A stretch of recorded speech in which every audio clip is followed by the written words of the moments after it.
తిరువూరు ఆర్యవైశ్య కళ్యాణ మండపంలో RTC national Mazdoor union జిల్లా సమావేశం నిర్వహించారు. ఈ సమావేశంలో డిపో సమస్యలపై జిల్లా నాయకుల దృష్టికి తీసుకెళ్తూ అసలు తిరువూరు ఆర్టీసీ డిపోకి పెద్ద సమస్య ఎవరైనా ఉన్నారంటే అది డిపో మేనేజర్ వేణు అని అన్నారు.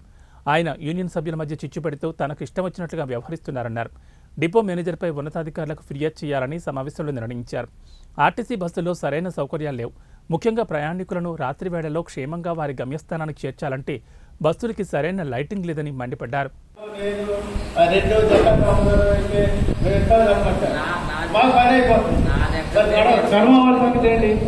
ఒకరోజు నీళ్ళు అడుగుతారు, మధ్యాహ్నం రమ్మంటారు, మధ్యాహ్నం సాయంత్రం రమ్మంటారు, సాయంత్రం వచ్చిన తర్వాత వాళ్ళ పోలీసులు లేదంటారు.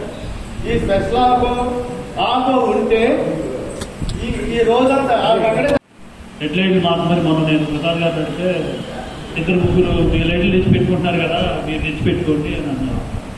దారి కనపడలేదు లైట్లు, అసలు బాగా గుడ్డిగా ఉంటున్నాయి హెడ్ లైట్లు.